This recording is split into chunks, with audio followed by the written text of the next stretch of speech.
Hey Fandom Central, how's it going? I know I'm very late on reviewing Black Panther Wakanda Forever, but I got sick immediately after I filmed my review for the movie. And once I recovered, I went overseas on a vacation with my family. I just got back home and had the time to edit this review. Even though it's late, I hope you still check it out. I'm excited to nerd out about Black Panther. I hope you enjoy the video, and I've got more videos coming up very, very soon.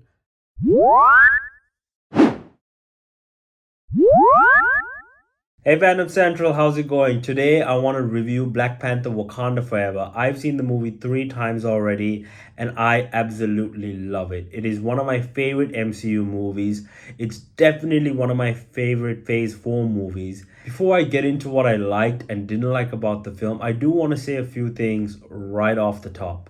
This movie had a lot riding on it. Firstly, it's a sequel to one of Marvel's most beloved films. I can only imagine the pressure Ryan Coogler felt in trying to come up with a satisfying story to top the success of Black Panther 1. Secondly, the loss of Chadwick Boseman and the decision to not move forward with King T'Challa as the main character could not have been an easy one. And if this movie did not handle that choice with care, the movie would have fallen apart. It would not have been good as it is if they had executed this badly. Thirdly, it is the end of Phase 4.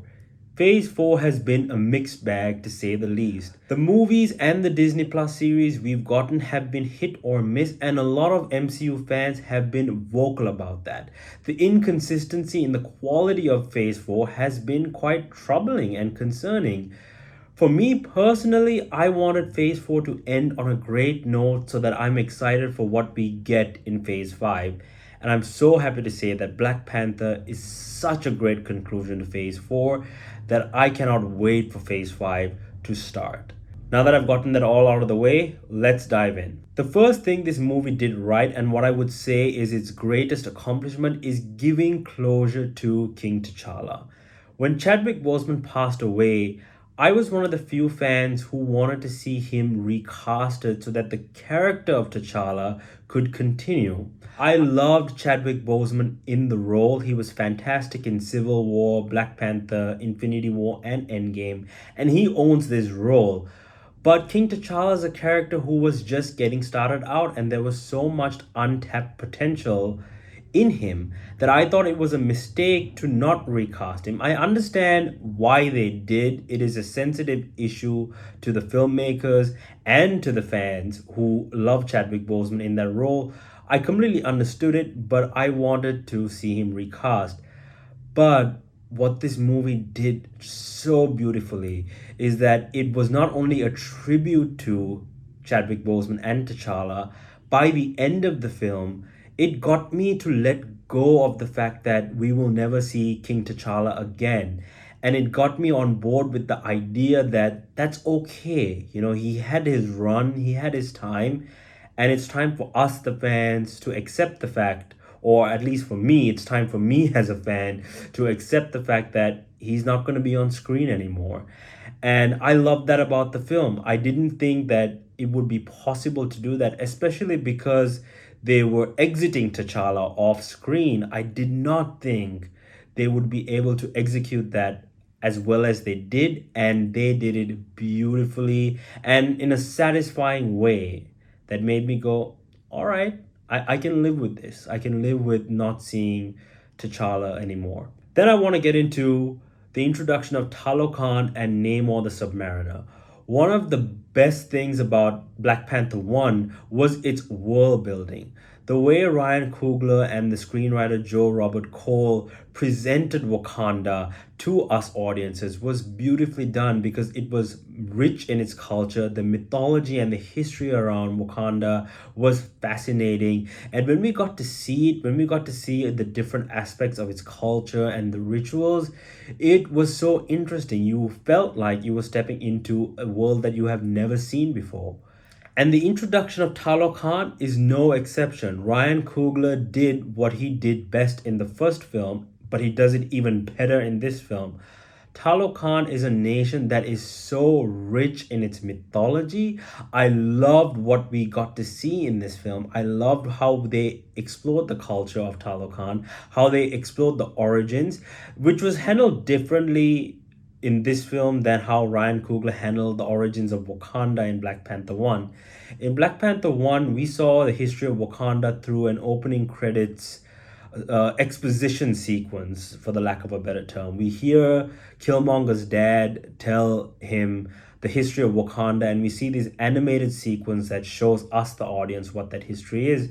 But with the history of Talokan, we get flashbacks. We get to see how the Mayan civilization became the underwater city of Talokan. And I really was hooked onto that concept. I really gravitated to that concept. I loved seeing it so much. It felt different from the first movie, but also keeping in the spirit of what Ryan Coogler did in the first film as well.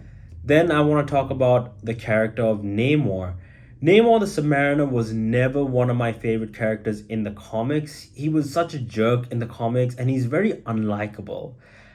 This film, however, delivers a very complex character who is not one note, and I loved the way they presented Namor and his motivations to want to protect his people. Because generally, he just goes on the offensive. Like in the comic books, he would go on the offensive and then consider diplomacy later. That's the way I always saw it. But I loved how in this film he was willing to give Wakanda a choice before going to war with them. And his motivations were justified. And I love the fact that Ryan Coogler was able to get me to care about a character who I never cared about before. As great as it was to see Talokan in this film, I loved Ryan Coogler's depiction of Wakanda in this installment. In this movie, Wakanda felt like a character as opposed to a location. Because that's one of my gripes about the first movie. Even though we got so much world building and cultural history of Wakanda in Black Panther 1, it felt like the setting of the movie as opposed to a character. I loved how we also saw the exploration of the vulnerable position the country is in and the decisions Queen Ramonda, Princess Shuri, General Okoye have to take to try to protect it. I also love the themes in this movie. The first movie had some really strong themes. The one that was so personal to me was tradition versus innovation. That was a theme that was so strong in Black Panther 1, and it is continued in Black Panther 2 in several ways.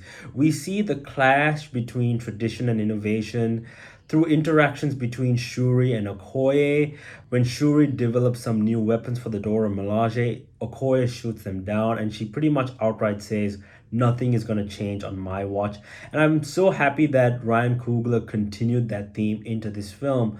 But another theme that really struck a chord in me was the exploration of science versus spirituality. That's another very personal theme for me. It's primarily explored through Shuri's storyline and her growth arc in this film. In the first movie, we saw that Shuri was more into the innovation than tradition, but it never showed us that she doesn't believe in the ancestral plane or anything fantastical about Wakanda, because I just assumed that given that her brother has been to the ancestral plane and her father's probably been into the ancestral plane, that Shuri would have assumed that all these Wakandan legends were real. But she doesn't. The movie even begins, the very first scene in the film begins with Shuri praying to the Panther goddess Ba, saying, "If you will help me save my brother, I will believe that you were real." And that thread continues so beautifully from the beginning to the very end of the film. The fifth thing that worked for me was the new Black Panther. Marvel made it a point not to reveal who the Black Panther was in the marketing or even in any of the announcements. So if you have not seen this movie yet, I want to give you a spoiler warning because I want to get into this specifically. For those who have seen the film at this point, we all know that the Black Panther is Shuri. And this is no surprise to us because Shuri was the Black Panther in the comics a few times. So I wasn't surprised that she was the decision that they went with. But I was still wondering whether they would go with Nakia, Umbaku, or Okoye to carry on the mantle. And guys, I loved Shuri in this movie. Shuri was a standout character for a lot of Marvel fans from Black Panther 1. I remember when that movie came out, a lot of fans from the first weekend it opened up said they were excited to see a Shuri standalone movie, or they already wanted to see Shuri as the new Black Panther in the next film. I loved Letitia Wright and Shuri in the first film, but I wasn't as invested in her character as a lot of other people were when that first movie came out. This movie changes all of that. The focus on Shuri was immense, and the time they took and the time we got to spend with her before she became Black Panther was a big testament to the film and a big accomplishment in getting me to care and getting me to think that she is worthy of the Black Panther mantle. I think Ryan Coogler did a spectacular job. Letitia Wright delivered an amazing performance, as did Angela Bassett, but I don't want to undermine what Letitia Wright did, because the actress came under a lot of controversy during the production of this film, and I'm pretty sure there are a lot of people who want to undermine her work in this film. But I want to emphasize that she was so fantastic in this movie. Every scene, every line of dialogue, you can tell she gave her heart and soul to the work that she did in this film.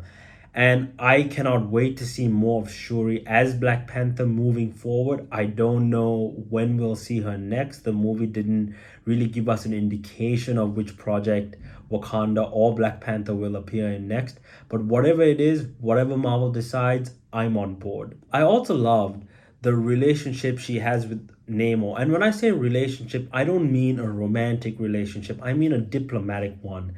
Namor reaches out to her because she is the princess of Wakanda and she is the Black Panther, who is the most powerful person in Wakanda. I loved how Shuri was trying to find a peaceful solution between Wakanda and Talokan before she went and collided with Namor. That was something we spent a lot of time on in the film, and we got to see these two characters interact a lot more than I thought we were going to see them interact before we saw them fight. And that is something I think the film is not getting enough credit for. So I want to address that as well and say I think that was a brilliant choice on the part of the filmmakers to have that in the movie and to spend so much time with these two characters together before bringing them apart as protagonist and antagonist. So now I want to talk about the things that didn't work for me, and there were really two things that I didn't like. One was the humor.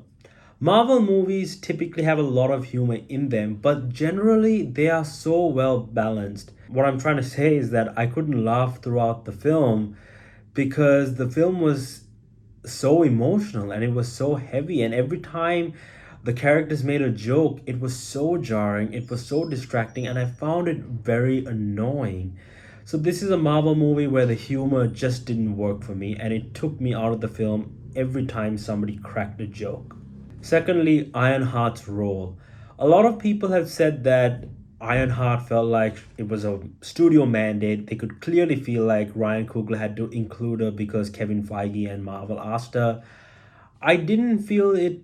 I didn't feel that was the case necessarily. What I didn't like about the role was it was the exact same story America Chavez had in Doctor Strange Multiverse of Madness. In that film, the antagonist, Wanda, was after this kid because Wanda wanted to use her powers. And in this film, Namor is after Riri Williams to kill her. So it was the exact same concept. I found that choice to be unimaginative on the part of the filmmakers because I want each movie to be different. When I watch a new MCU film, I don't want it to remind me of another MCU film that I watched just a few months ago. And additionally, Riri Williams was a source or a mechanism for the movie to funnel its humor through. So she made a lot of jokes, and every time she made a joke, I just cringed. And again, it's not any fault on the writers or the actress playing Riri. It was just the fact that like the movie was too serious for me to accept any humor in it. So every time she made a joke, I was so annoyed. Now, this isn't to say that I'm not going to watch Ironheart or I'm not looking forward to it. All I can say is that I didn't like her role, I didn't like the humor that came through her, and it didn't get me invested to see more of her in her upcoming standalone series. But I am still going to watch it, and I'm curious to see what the plot of that show is. But that's another topic for another time.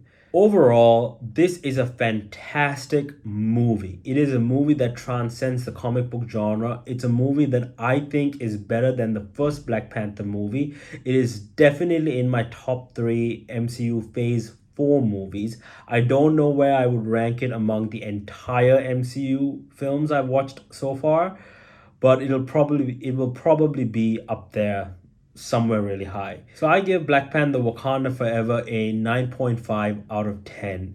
So what did you guys think about the film? If you loved Black Panther Wakanda Forever, or if you didn't like it, leave your thoughts down below. If you like this video, click that thumbs up button, subscribe to my channel, click that bell icon for notifications because I'm going to be uploading more videos soon. And until I see you next time, Phantom Central, goodbye.